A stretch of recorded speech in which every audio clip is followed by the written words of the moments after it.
አሳይተናል። አሁን ደግሞ ሶስተኛውን ክፍል አሳያቸዋለሁ። አማካኝ፣ ሞድ፣ ሚዲያን እና ሬንጅ የሚል ርዕስ ይኖረናል ማለት ነው። እስቲ በቀጥታው ወደዛ ከማለፋችን በፊት ከዚህ በፊት ምን ነበር ያየነው? ባር ግራፎችን መገንባትና መተግበር የሚል አይተን ነበር። ባር ግራፎችን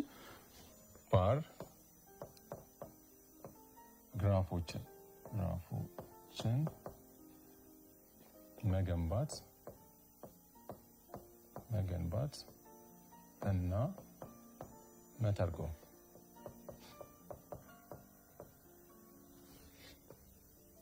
ስለዚህ ባር ግራፎችን መገንባትና መተርጎም የሚለው ርዕስ ላይ ዋና ዋናዎችን ያየናቸውን እስቲ ከልስላችሁና በቀጥታ ወደ ርዕሳችን እንሄዳለን ማለት ነው። ባር ግራፍ ማለት ምን ማለት ነበር ያየነው? ባር ግራፍ የተሰበሰበውን መረጃ ለማወዳደር እና በጥልቀት ለመተርጎም የሚጠቅመን የግራፍ አይነት ባር ግራፍ ብለን እንጠራዋለን። ስለዚህ ባር ግራፍ ዋነኛ ጥቅሙ ምንድነው ማለት ነው? የመረጃዎችን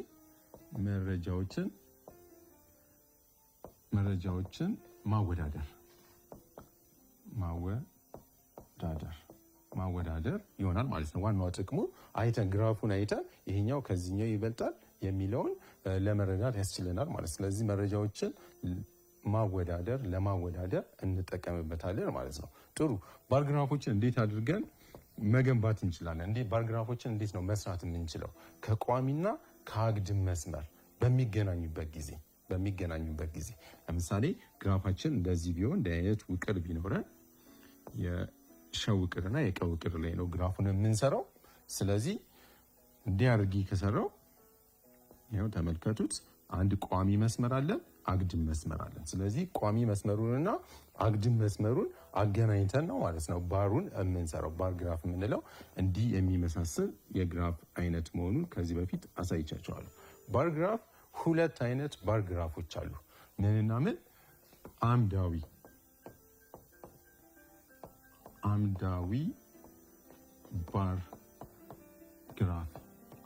ባር ግራፍ እና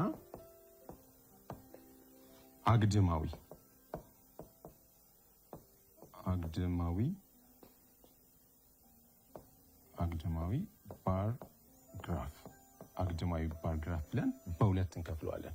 በምንድን ነው ይህን በሁለት የከፈልንበት ምክንያት? አምዳዊ ባር ግራፍ ላይ ቋሚ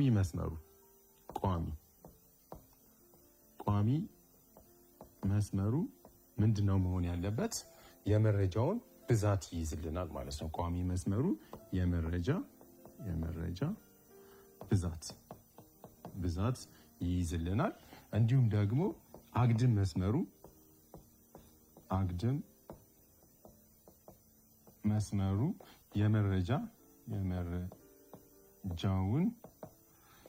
የመረጃውን አይነት ነው የሚይዝልን ማለት ነው። የመረጃውን አይነት ይይዝልናል ማለት ነው። ጥሩ። ስለዚህ አምዳዊ ባር ግራፍ ማለት ቋሚ መስመሩን የመረጃ ብዛት የሚይዝልን ነው። እንዲሁም ደግሞ አግድም መስመሩ ደግሞ የመረጃውን አይነት ይይዝልናል ማለት ነው። አግድማዊ ባር ግራፍ ላይ ደግሞ የዚህ ተቃራኒ ይሆናል ማለት ነው። ቋሚ መስመሩ የመረጃውን አይነት ይይዝልናል። እንዲሁም ደግሞ አግድም መስመሩ ደግሞ የመረጃውን ብዛት ይይዝልናል ማለት ነው። እና ምን አይነት የግራፍ አይነት ነው የሚሆነው? አሁን እንደዚህ አይነት የግራፍ አይነት ነው የሚሆነው። እንዲህ አይነት ግራፍ ነው የሚሰጣችሁ። አግድም ነው ግራፉ ማለት ነው። አግድም ነው ግራፉ የሚሆነው፣ አግድም ነው። ስለዚህ አግድማዊ ባር ግራፍ ብለን እንጠራዋለን። እዚህ ጋር የሰራሁላችሁ ደግሞ ምናዊ ነው ማለት ነው። አምዳዊ ባር ግራፍ አይነት ነው ማለት ነው። እና በብዛት የምንጠቀምበት ለማየትም ግልጽ የሚሆንልን አምዳዊ ባር ግራፍ ስለሆነ አብዛኛውን ጊዜ የምንጠቀመው አምዳዊ ባር ግራፍን ይሆናል ማለት ነው። እና እንዴት አድርገን መስራት መገንባት እንደምንችል በጥልቀት አሳይቻቸዋለሁ። ጥሩ። ስለዚህ በዛሬው ርዕሳችን የምናየው ምንድነው? አማካኝ፣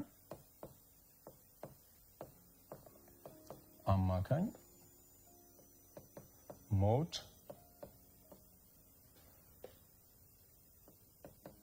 ሚዲያን እና ሬንጅ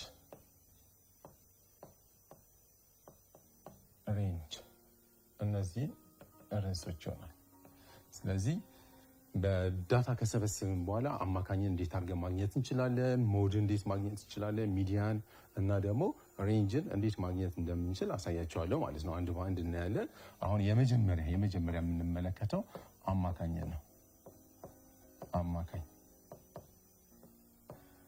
አማካኝን እንዴት አድርገን ልናገኝ እንችላለን? ለምሳሌ አሁን እናንተ የመጀመሪያው ሴሚስተር ውጤታችሁን አማካኝ ውጤታችሁን ንገሩኝ ብላችሁ የመጨረሻ ሰርተፊኬታችሁ የመጨረሻውን አይታችሁ ትነግሩኛላችሁ። እሱ እንዴት ነው የተሰራው? የእያንዳንዱ ትምህርት ድምር ለብዛቱ ተካፍሎ ነው አይደል የተገኘው። እንግሊዝ ያገኛችሁት አለ፣ አማርኛ አለ፣ ጄኔራል ሳይንስ አለ። የነዛን ውጤቶች በአጠቃላይ ትደምሩና ለድምሩ ብዛት አካፍለን የምናገኘው ውጤት ምን ብለን እንጠራዋለን? አማካኝ ብለን እንጠራዋለን። ስለዚህ አማካኝ ማለት ይሄ ነው ማለት ነው። አማካኝ የአንድን መረጃ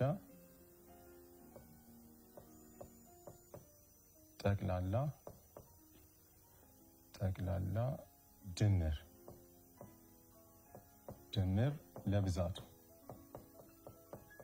ለብዛቱ አካፍለን የምናገኘው ነው።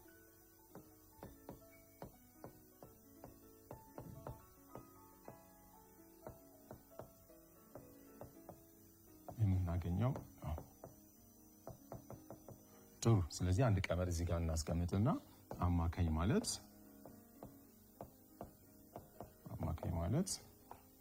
ጠቅላላ ድምር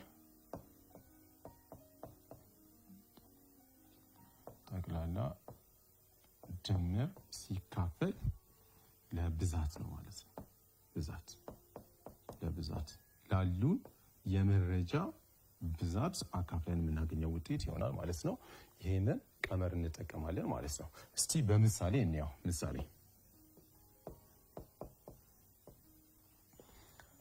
ምሳሌ አንደኛ የ6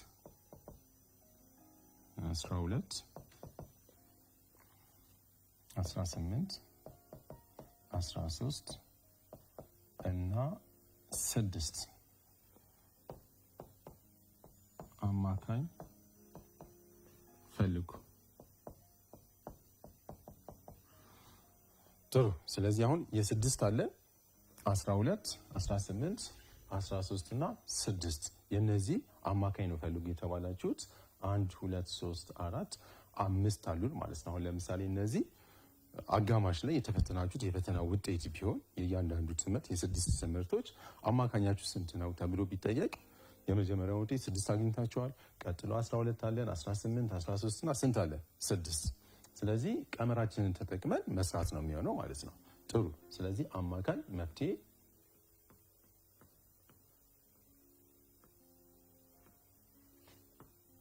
አማካኝ እኩል ይሆናል ጠቅላላ ድምር ሲካፈል ብዛትችን ቀመራችንን እናስቀምጥና ጠቅላላ ድምሩ እንዴት አድርገን ነው የምናገኘው? እዚህ ያሉትን ቁጥሮች እደምራቸዋለሁ ማለት ነው። በጣም ቀላል ነው ይሄ። 6 የመጀመሪያው ነው ሲደመር 12 ሲደመር 18 ሲደመር 13 ሲደመር 6 1 2 3 4 5 አምስቱም ተጽፈዋል። ስለዚህ ሲካፈል ብዬ ለስንት አካፍለዋለሁ? ለ5 ብዛቱ 5 ስለሆነ ማለት ነው። እሺ ስለዚህ እነዚህን እንደምራቸዋለሁ ማለት ነው። ቁልቁል ትደምሩታላችሁ። እነዚህን ስንደምራቸው ድምራቸው ስንት ነው የሚሆነው? ሲጋ 12 አለን ሲ30 42 55 ይሆናል ማለት ነው። 55 ለስንት አካፍለዋለሁ? ለ5 እናካፍለዋለን። ከዚህ 55ን ለ5 እናካፍለው ውጤቱ ስንት ነው? 11 ይሆናል ማለት ነው። አሁን ቅድም እንደነገርኳችሁ 6 12 18 13 እና 6 ያገኛችሁት ውጤት ከ20 የተፈተናችሁት ውጤት ቢሆን በአማካኙ የስድስቱ ትምህርት አማካኝ ውጤታችሁ ስንት ነው የሚሆነው ማለት ነው? 11 ይሆናል ማለት ነው። እና የነዚህ ቁጥሮች አማካኝ ውጤት ስንት ነው ማለት ነው? 11 ነው። ጥሩ። እስቲ ሁለተኛ ምሳሌ እኔ ምሳሌ 2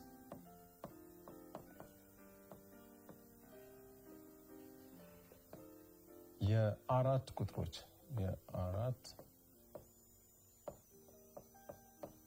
የአራት ቁጥሮች አማካኝ 59 ቢሆን እና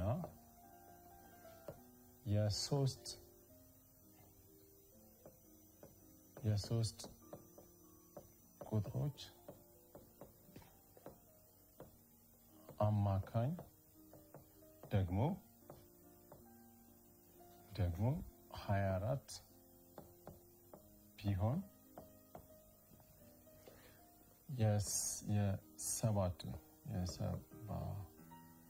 የሰባቱን ቁጥሮች አማካኝ ፈልጉ።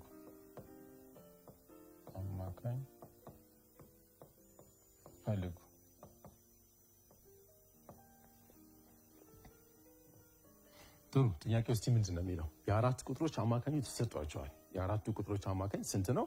59 ነው ተብሎ ተሰጥቶናል። እንደገና ደግሞ ሶስት ተጨማሪ ቁጥሮች የነሱ አማካኝ ደግሞ ስንት ነው? 24 ተሰጥቷቸዋል። እና የሰባቱ አማካኝ ስንት ነው ነው የተባለው። ስለዚህ አሁን ይህንን ለመስራት ሁለት ቦታ ከፋፍለን ደምረን ነው የምንሰራው ማለት ነው። እና መፍትሄውን እስቲ አብረን እንከታተላለን። መፍትሄ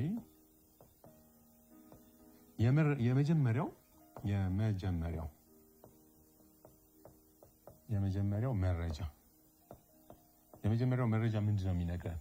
የአራቱ ቁጥሮች አማካኝ ተሰጥቷቸዋል። የአራቱ ቁጥሮች አማካኝ ስንት ነው?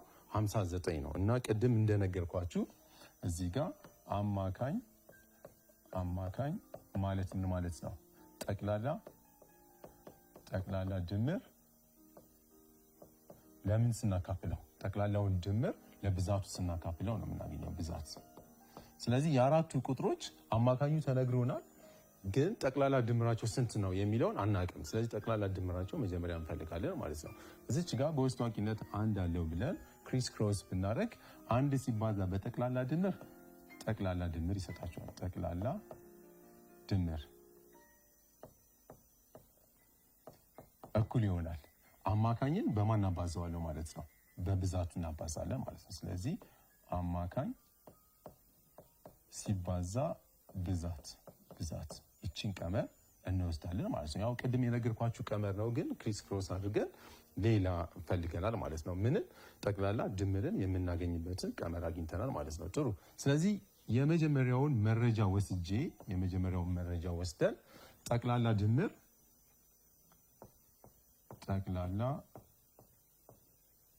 ድምር እኩል ይሆናል አማካኝ ሲባዛ በብዛት ይሆናል። ጥሩ። ስለዚህ አማካኛችን ስንት ነው የተሰጠን? የአራቱ ቁጥሮች 59 ነው። ስለዚህ 59 ያደርጋለሁ። ብዛቱ ስንት ነው? ቁጥሮቹ ስንት ናቸው? 4 ናቸው። ስለዚህ አራት ቁጥሮች ስላሉ በስንት አባዛለሁ ማለት ነው? በ4 እናባዛለን። ይህንን አባዝቼ መልሱን አስቀምጣለሁ ማለት ነው። ስለዚህ 4 ጊዜ 9 36 ነው። 6 ጽፈን 3 አለን። 4 ጊዜ 5 20 ነው። ከ3 ጋር 23 ይሆናል ማለት ነው። 23 ይሆናል። ስለዚህ ስንት ሰጠን? 236 እና ቅድም የአራቱ ቁጥሮች አማካኛቸው 59 ነበር፣ ግን ድምራቸው ስንት ነው ማለት ነው? 236 ይሆናል ማለት ነው። በጣም ጥሩ። የሁለተኛውን ደግሞ ወስጄ እሰራለሁ።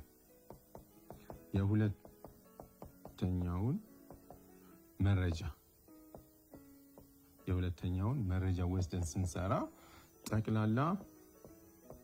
ጠቅላላ ድምር እኩል ይሆናል አማካኝ ሲባዛ ብዛት አድርገን እንሰራለን። እቺን ቀመር ወስደን እንሰራለን። ስለዚህ አማካኙ የሁለተኛው መረጃችን ደግሞ አማካኙ ስንት ነው? 24 ነው። ስለዚህ 24 አድርጌ እጽፋለሁ። 24 ሲባዛ ብዛት ውስጥ ስንት ነው ብዛታቸው? የሶስት አይደል ያልኳችሁ? የሶስቱ ቁጥሮች አማካኝ ስለሆነ በስንት እናባዛዋለን? በ3 እናባዛዋለን ማለት ነው። ስለዚህ እናባዝተን መልሱን እናስቀምጣለን። 3 ሲባዛ በ4 12 ነው። 2ን ጽፈን አንድ አለን። 3 ጊዜ 2 6 ከአንድ ጋር 72 ይሆናል ማለት ነው። ስለዚህ የሶስቱ ቁጥሮች ድምር 72 ነው። የአራቱ ቁጥሮች ድምር ደግሞ ስንት ነው? 236 ነው ማለት ነው። 236 እና የሰባቱ ቁጥሮች ድምር ስንት ይሆናል? የሰባቱ ቁጥሮች ድምር እኩል ይሆናል የአራቱ ቁጥሮችና የሶስቱ ቁጥሮችን ድምር መደመር ነው ማለት ነው። ያ ማለት ነው 236 ሲደመር 72ን አድርጌ ደምር ያስቀምጣለሁ ማለት ነው። እዚች ጋር ቀስ ብላችሁ መደመር ነው። 236 72 እዚህ 8 አለኝ 10 ነው።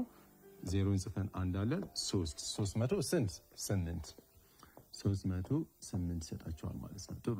ስለዚህ አሁን ምንድን ያደረኩት የአራቱ አማካኝ የሶስቱ አማካኝ ለየብቻ ነበር የተሰጠው። የሰባቱ ቁጥሮች ድምራቸውን አወቅን ማለት ነው። አሁን በሰራውላችሁ ዘዴ አማካኝነት የሰባቱ ቁጥሮች ድምር ስንት ነው? 308 ነው። ስለዚህ ጠቅላላ ድምራቸውን ካወቅን አማካኙን ለማግኘት ለብዛቱ ማካፈል ነው። ስለዚህ 308ን ለሰባት ስናካፍለው የሰባቱ ቁጥሮች አማካኝ ይገኛል ማለት ነው። ስለዚህ መጨረሻ ላይ አማካኝ እኩል ይሆናል ጠቅላላ ድምር ሲካፈል ብዛት። አሁን የተጠየቅነው የሰባቱን ስለሆነ ጠቅላላ ድምራቸው ስንት ነው? 308 ነው። ብዛታቸው ስንት ነው? 7 ይሆናል። ችን አካፍለን መልሷን እናስቀምጣለን ማለት ነው። እዚህ ትመጡና በቀላሉ 308ን ለ7 ታካፍላላችሁ። እዚህ ጋር ቆርጣችሁ 4 ጊዜ 7 28 ቀሪ ስንት አለን? 2 ችን 8 አወርዳሉ ስለማይችል 28 ለ7 4 ጊዜ ይሰጣችኋል። 4 ጊዜ 7 28 ነው። ቀሪው ስንት ነው? 0። ስለዚህ ውጤታችን ስንት ሆነ? 44 ሆኗል ማለት ነው። 44።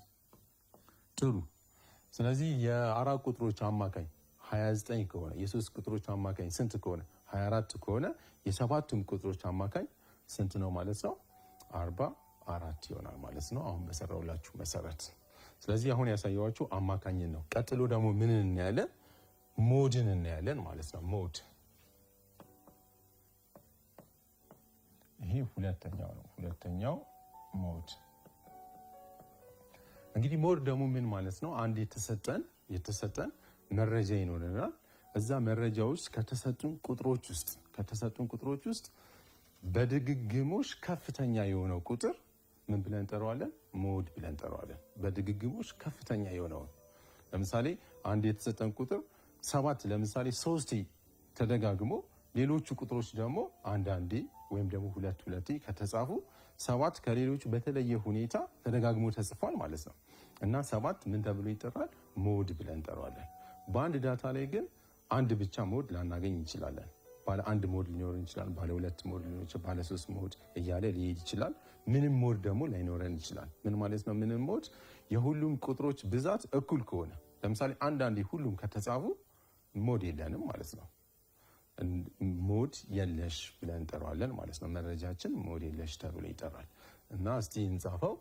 ሞድ ምን ማለት ነው?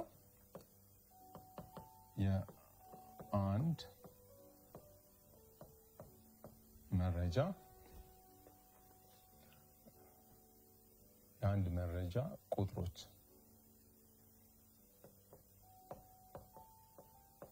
መረጃ ቁጥሮች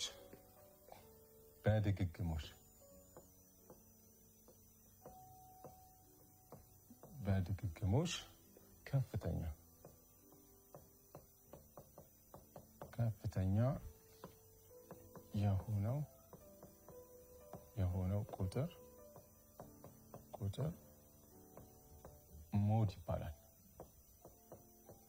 ስለዚህ ሞድ ማለት ነው ከተሰጠን መረጃ ውስጥ ከቁጥሮች ውስጥ በድግግሞሹ ከፍተኛ የሆነው ቁጥር ማለት ነው።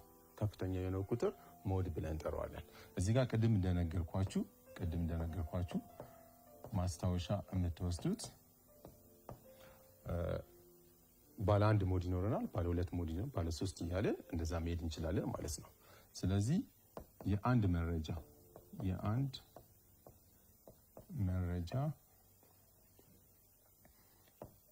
አንድ ሞድ ብቻ ካለው ካለው ምን ብለን እንጠራዋለን? ካለው ባለ አንድ ሞድ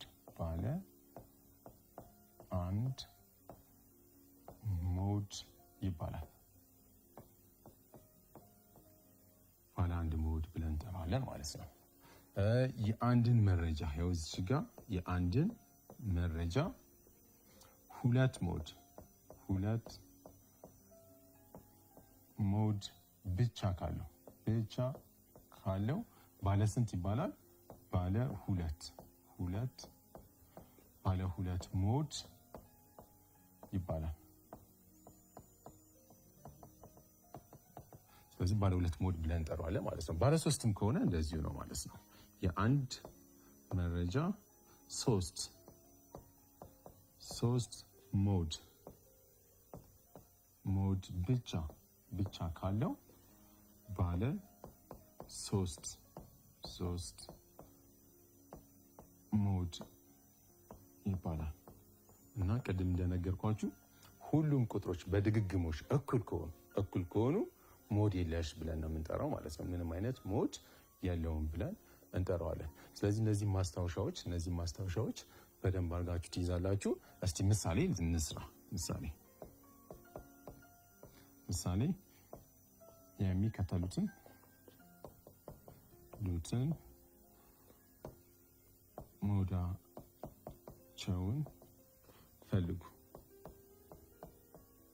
ሞዳቸውን ፈልጉ።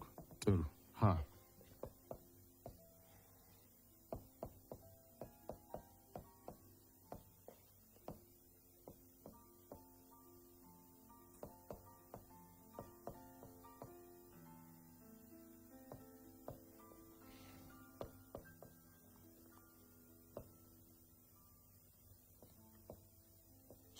ብንጠቀም የተሻለ ነው። ነጠላ ሰረዝ የተጠቀማችሁ ሂዱ።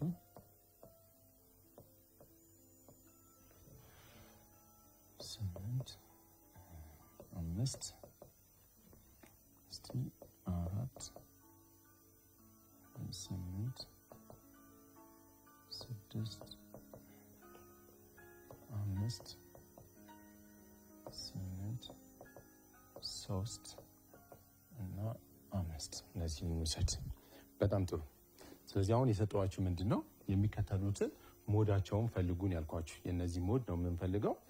አሁን መፍትሄ ከተሰጡን ቁጥሮች ውስጥ እዚህ ሃን በምንመለከትበት ሰዓት 14 አለ፣ 12፣ 8፣ 7፣ 12፣ 7 እና 5 ተሰጥቶናል። ብዙ ጊዜ ተደጋግሞ የተጻፈው የትኛው ነው? እሱን ነው የምትለዩት ማለት ነው። አሁን እዚህ ጋር 12 ስንት ጊዜ ተጽፏል? 2 ጊዜ ተጽፏል። 14 ስንት ነው የተጻፈው? አንዴ ብቻ ነው። 12 ስንት? አንዴ ብቻ ነው። 7ም አንዴ ነው የተጻፈው። 17 አንዴ ነው የተጻፈው። 5ም አንድ ጊዜ ነው የተጻፈው። ስለዚህ ብዙ ጊዜ የተደጋገመው ከሌሎቹ አንጻር ስናየው ማን ነው ማለት ነው? 12 ነው ማለት ነው። 12 2 ጊዜ ስለተጻፈ የተሰጠን መረጃ ሞዱ ስንት ነው ማለት ነው? 12 ነው። ስለዚህ ሞድ እኩል ይሆናል 12 ብላችሁ ትጽፋላችሁ ማለት ነው። አሁን የተሰጠን መረጃ ሞዱ 12 ነው። ባለ ስንት ሞድ ነው? ባለ አንድ ሞድ ነው ማለት ነው። 12 ብቻ ስለሆነች ሌላ ተደግሞ የተጻፈ ቁጥር ስለሌለ ምን ብለን እንጠራዋለን? ባለ አንድ ሞድ። ሞዱም ስንት ነው? 12። ስለዚህ መልሳችን 12 ነው። ግን ባለ ስንት ሞድ? ባለ አንድ ሞድ። ባለ አንድ ሞድ ያው እዚህ እንዳስቀመጥኩላችሁ ባለ አንድ ሞድ ነው ማለት ነው። ጥሩ። የለ መልስ እዚህ ጋር እስቲ እንመልከተው። 8 ስንት ተጽፏል? 1 2 3 ተጽፏል። 3 የተጻፈ ሌላ አለ ወይ ነው? አለ ነው። ስንት? 5 ተጽፏል። ይኸው 5 ስንት የተጻፈው? 3 ጊዜ ተጽፏል። ስለዚህ 8 እና 5 3 ተጽፏል። 4 አንዴ ነው የተጻፈው። 6 አንዴ ነው የተጻፈው። 3ም አንድ ጊዜ ነው የተጻፈው። ስለዚህ በብዛት አሁን የተጻፉት 8 እና ስንት ናቸው? 5 ስንት ጊዜ? 3 ጊዜ። ስለዚህ በእኩል ነው ማለት ነው። 8ም 3 ጊዜ ተጽፏል፣ 5ም 3 ጊዜ ተጽፏል። ስለዚህ ስንት ሞድ አለን ማለት ነው? 2 ሞድ አለን ማለት ነው። ስለዚህ ሞድ ብለን የምናስቀምጠው ማንንና ማንን ነው ማለት ነው? 8 እና 5 ነው የምናስቀምጠው ማለት ነው። እዚህ ጋር 8 እና 5 ሞድ ናቸው። ባለ 2 ሞድ ነው ማለት ነው። ስለዚህ አሁን እዚህ ጋር የተሰራው ባለ 2 ሞድ ባለ 2 ሞድ ነው ማለት ነው። በጣም ጥሩ። ስለዚህ ይህን ይመስላል ማለት ነው። ባለ 1 ሞድ፣ ባለ 2 ሞድ፣ ባለ 3 ሞድ እያለን እንሄዳለን። ምንም አይነት ሞድ ግን ላይኖረን እንደሚችል ትኩረት አድርጉ ማለት ነው። ስለዚህ ሁለተኛው ክፍላችን ይሄ ነው ሞድ። ሶስተኛውን እናያለን። 3 ሚዲያን።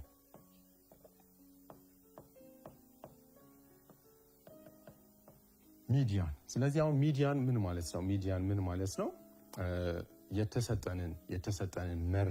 የተሰጠንን መረጃ በቅደም ተከተል ካስቀመጥነው በኋላ መሀል ላይ ያለው ቁጥር ሚዲያንን ነው የሚወክለው ማለት ነው። ስለዚህ ሚዲያን ማለት መሀል ላይ ያለው ቁጥር እንደማለት ነው። ስለዚህ ሚዲያናችን ሁለት አይነት ሊያጋጥማችሁ ይችላል። የመረጃችን ብዛት ኢ አክታሚ ከሆነ ልክ እንደነ 5 7 ምናምን ከሆነ መሀል ላይ የምትቀረው ቁጥር በዳርና በዳር እኩል የሆኑ ቁጥሮችን እናስቀረና መሀል ላይ የሚቀረው ቁጥር አንድ ብቻ ይሆናል። እሷ ሚዲያን ብለን እናስቀምጣታለን ማለት ነው። የመረጃችን ብዛት ደግሞ አክታሚ ወይም ደግሞ ተጋማሽ የሚሆን ከሆነ ኢ ተጋማሽ እና ተጋማሽ እንደዚህ ጋር አስተካክላት። እሺ ሚዲያንን እንመለከታለን። ሚዲያንን መጀመሪያ ትርጓሜውን ላስቀምጥላችሁ። የሚዲያንን ትርጓሜ እንመልከት። አንድን መረጃ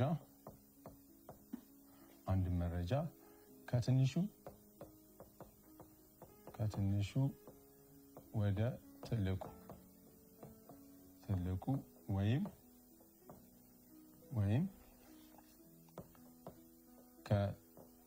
ከትልቁ ወደ ትንሹ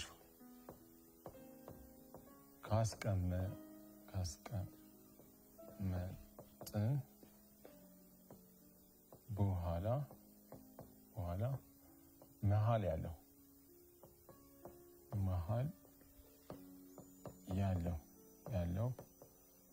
ቁጥር ሚዲያን ይባላል። ስለዚህ ሚዲያን ማለት ከትንሹ ወደ ትልቁ ወይም ደግሞ ከትልቁ ወደ ትንሹ መጀመሪያ ማስቀመጥ አለብን። እሱን ካስቀመጥን በኋላ መሀል ያለው ቁጥር ሚዲያን ብለን ነው የምንጠራው። እና ሁለት አይነት ነገር ያጋጥማቸዋል። የመረጃችን ብዛት ተጋማሽ ሲሆን እና የመረጃችን ብዛት ኢ ተጋማሽ ሲሆን፣ ኢ ተጋማሽ ከሆነ እንደነ 3 5 7 ምናምን የመሳሰሉት ከሆነ የመረጃችን ብዛት ዳርና ዳር ቁጥሮችን ስናስቀር መሀል ላይ የሚቀረው አንድ ቁጥር ይሆናል ማለት ነው። ተጋማሽ ከሆነ ግን መሀል ላይ የሚቀረው 2 ቁጥሮች ይሆናሉ። እነዛን ቁጥሮች እንደምርና ለ2 እናካፍላቸዋለን ማለት ነው። ስለዚህ ስንት አማራጭ አለን? 2 አማራጮች ይኖሩናል። ይህንን ደግሞ በምሳሌ ያሳያቸዋለሁ። በምሳሌ እናያለን። ምሳሌ የሚከተሉትን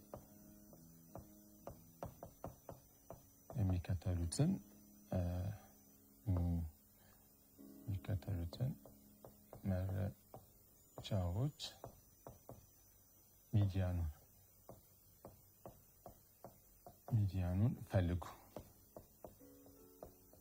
ሚዲያኑን ፈልጉ። እሺ ጥሩ።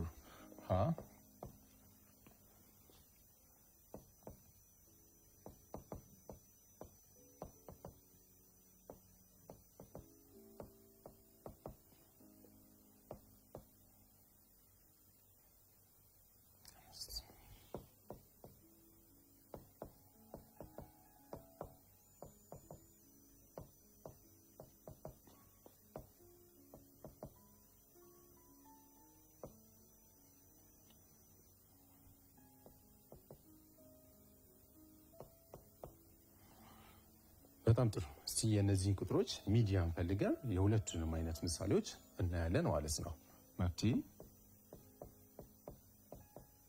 መፍትሄ ቅድም እንደነገርኳችሁ ቁጥሩ ከትንሹ ወደ ትልቁ ወይም ደግሞ ከትልቁ ወደ ትንሹ በቅደም ተከተል መቀመጥ አለበት መጀመሪያ ላይ ማለት ነው። ስለዚህ አሁን እናንተ ለመስራት የሚመቻችሁ ከትንሹ ወደ ትልቁ ማስቀመጥ ከሆነ ከትንሹ ወደ ትልቁ አስቀምጠን እንሰራለን ማለት ነው። ስለዚህ ሃን ከትንሹ ወደ ትልቁ ስናስቀምጠው ከዚህ ውስጥ ከተሰጠን ቁጥሮች ትንሿ ማነች? በቅደም ተከተል ሲቀመጥ በቅደም ተከተል ወይም ደግሞ እኔ ከትንሹ ወደ ትልቁ አስቀምጠዋለሁ። ስለዚህ ትንሿ ቁጥር ማነች? እዚህ ጋር 1 አለ። ቀጥሎ ማን አለ? 4 ነው። እሺ ቀጥሎ ማን ይኖርናል? 5 6 እና 7። አሁን እንዲህ ከሆነ በኋላ በግራና በቀኝ በኩል እኩል የሆኑ ቁጥሮችን እንቀንሳለን ማለት ነው። ለምሳሌ እዚህ ጋር አሁን 2 ቁጥሮችን በዚህኛው በኩል ከጣልኩ በዛኛው በኩልም ደግሞ 2ቶችን እናስቀምጣለን ማለት ነው። እና አሁን መሀል ላይ ማን ቀረ? 5 ቀረ። ስለዚህ የእነዚህ ቁጥሮች ሚዲያኑ ስንት ነው ማለት ነው? 5 ነው ማለት ነው። በጣም ቀላል ነው። አያችሁ ብዛቱ 1 2 3 4 5 ኢ ተጋማሽ ከሆነ መሀል ላይ የሚቀርልን ቁጥር 1 ብቻ ነው የሚሆነው ማለት ነው። ስለዚህ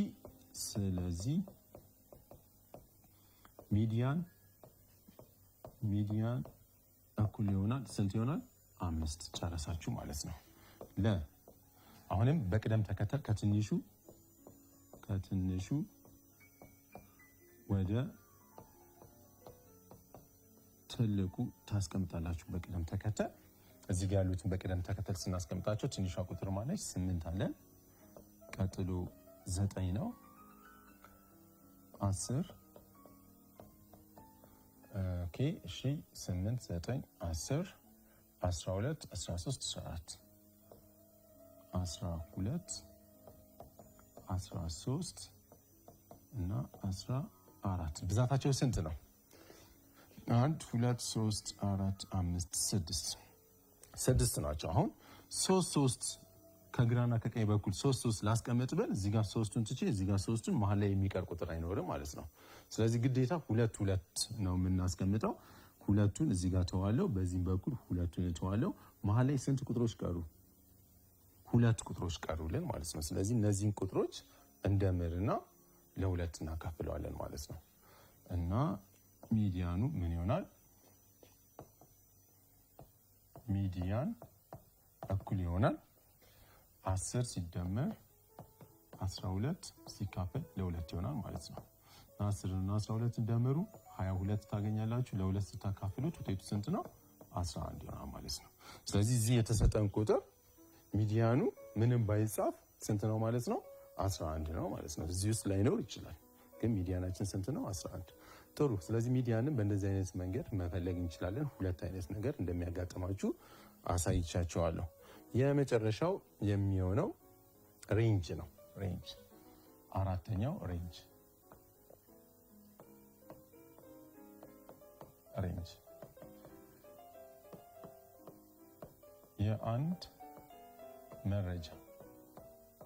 የአንድ መረጃ የትልቁ ቁጥር እና የትንሹ ቁጥር ልዩነት ሬንጅ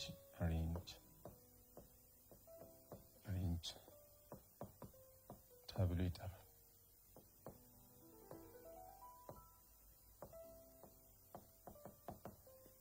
ስለዚህ ሬንጅ ማለት ነው ከተሰጠን መረጃ ውስጥ ትልቁን እንለያለን፣ ትንሹን እንለያለን። ከትልቁ ላይ ትንሹን ቀንሼ የማገኘው ውጤት ነው ማለት ነው። ለምንድን ነው የሚጠቅመን? በመረጃዎቻችን መካከል ያለውን ክፍተት ለማወቅ ይረዳናል። በትልቁና በትንሹ ምን ያህል ርቀት ላይ ነው ያለው የሚለውን እንረዳበታለን ማለት ነው። ስለዚህ ሬንጅ ማለት ከትልቁ ላይ ትንሹን ቀንሰን የምናገኘው ውጤት ነው እና ቀመር እዚህ ጋር ማስቀመጥ እንችላለን። ሬንጅ እኩል ይሆናል ትልቁ ቁጥር ሲቀነስ ትንሹ ቁጥር። የትልቁንና የትንሹን ቁጥር ልዩነታቸውን ነው የምናስቀምጠው ማለት ነው። በእንደዚህ አይነት መንገድ እናስቀምጣለን። እስቲ ምሳሌ ሁለት ምሳሌዎችን አሳያቸዋለሁ። ምሳሌ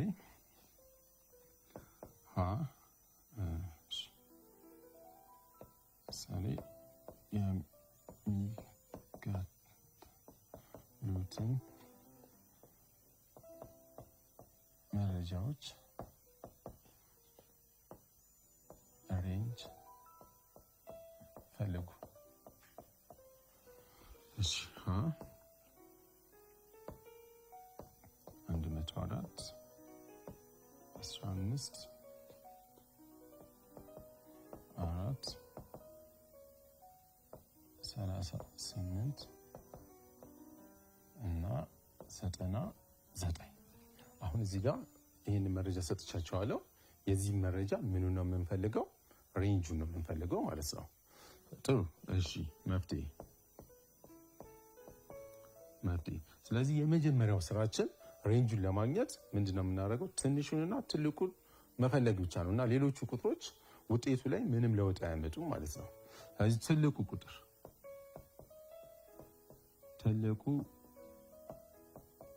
እዚህ ውስጥ ካለው ትልቁ ቁጥር ስንት ነው? 104 ነው። ትንሹ ቁጥር ደግሞ ስንት ነው? እዚህ ጋር ያለው ትንሹ ቁጥር 4 ነው እና ሬንጅ እኩል ይሆናል ትልቁ ቁጥር ሲቀነስ ትንሹ ቁጥር ይሆናል ማለት ነው። ጥሩ። ስለዚህ ትልቁ ቁጥራችን ስንት ነው? እዚህ ጋር 104 ነው። ትንሹ ቁጥራችን ደግሞ 4 ነው። ይህን ሲቀንሱት ስንት ይመጣል? 100። ስለዚህ በትንሹና በትልቁ ቁጥር መካከል ምን ያህል ርቀት አለን ማለት ነው? 100 ይኖረናል ማለት ነው። ስለዚህ ርቀቱን ነው የሚነግረን። በጣም ጥሩ። አንድ ምሳሌ የመጨረሻ እንደግማለን። እስቲ ምሳሌ ሁለተኛ ምሳሌ 2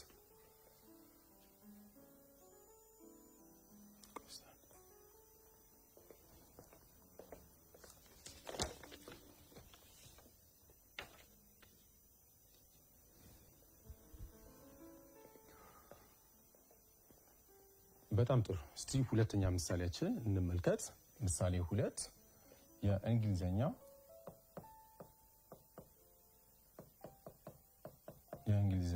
ትምህርት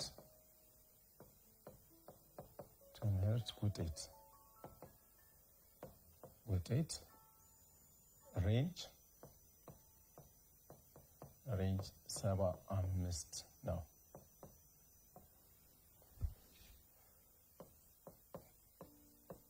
ትንሹ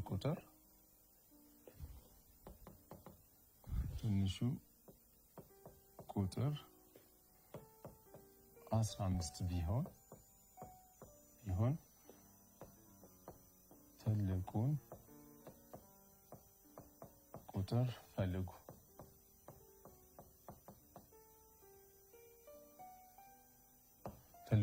ፈልጉ። ስለዚህ አሁን ቅድም ቀመሩን አሳይቻቸዋለሁ፣ እንዴት እንደምንፈልግ ሬንጅን አሳይቻቸዋለሁ። እስቲ ይህንን ጥያቄ በየቤታችሁ ሆናችሁ ትሞክራላችሁ። 2 ደቂቃ ሰጣቸዋለሁ።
በጣም ጥሩ በትክክል እንደመለሳችሁ ተስፋ አድርጋለሁ። እስቲ ግን ርማት ካለ አብረን እንሰራዋለን። የእንግሊዝኛ ትምህርት ውጤት ሬንጁ ተሰጥቷቸዋል። ሬንጁ ስንት ነው የተሰጠን? 75 ተሰጥቶናል። ትንሹ ቁጥር ደግሞ ስንት? 15 ቢሆን ትልቁን ቁጥር ፈልጉን የተባላችሁት። ስለዚህ አሁን ይህን ጥያቄ ለመፍታት የተሰጠኑን ነገር እናስቀምጣለን ማለት ነው። መፍትሄ ምንድን ነው የተሰጠን? ሬንጅ ተሰጧቸዋል።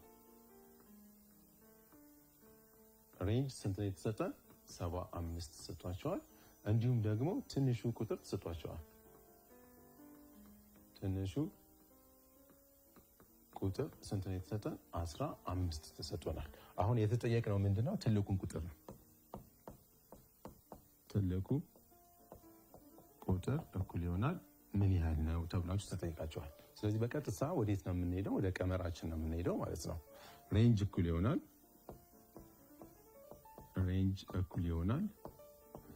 ትልቁ ቁጥር ሲቀነስ ትንሹ ቁጥር። ይሄ ነው ቀመራችን። ስለዚህ ይህን ቀመር እንወስድና የተሰጡንን ነገሮች እናስገባለን ማለት ነው። እዚህ ውስጥ ሬንጅ ስንት ነው የተሰጠን? 75 ተሰጥቶናል። ትልቁ ቁጥር የተጠየቅነው። ስለዚህ ትልቁ ቁጥር ብዬ አስቀምጠዋለሁ ማለት ነው። ትንሹ ቁጥር ተሰጥቶኛል። ስንት ነው የተሰጠን? 15 ነው። ስለዚህ ይሄ ደግሞ መስመራዊ የእኩልነት አረፍተ ነገሮችን መፍታት በአምስተኛ ክፍልም ስድስተኛ ክፍልም ላይ አሳይቻቸዋለሁ። አምስተኛ ክፍልም በደንብ ተምራቸዋል። ስለዚህ ይሄንን ለመስራት እዚህ ጋር መቀነስ ከሆነ እችን ወደዚህ ስወስዳት ምንድን ነው የሚሆነው? የመቀነስ ግልብት ስሌቱን ወስዳለሁ ማለት ነው። የመቀነስ ግልብት ስሌቱ ምንድነው? መደመር ነው። ስለዚህ 15ን ወደዚህ አንጥቼ እንደምራለን። ያ ማለት ነው ማለት ነው በሁለቱም በኩል 15 ደምረናል ማለት ነው። እና በዛኛው በኩል 0 ስለሚመጣ ነው። ስለዚህ ባጭሩ ይሄንን ወደዚህ ሳመጣው 75 ሲደመር 15 እኩል ይሆናል ትልቁ ቁጥር እና 15 እና 75ን ትደምራላችሁ። ይሄ ስንት ነው የሚሆነው? 90 ይሰጣቸዋል።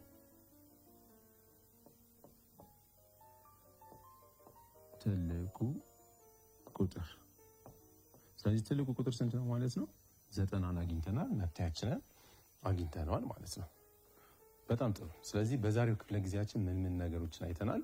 አማካኝን፣ ሞድ፣ ሚዲያን እና ሬንጅን እንዴት አድርገን ማስላት እንዳለብን በሰፊው ተመልክተናል ማለት ነው። በቀጣይ ክፍለ ጊዜ በሌላ ርዕስ እንገናኛለን። እስከዛው ድረስ ሰላም ዋሉ።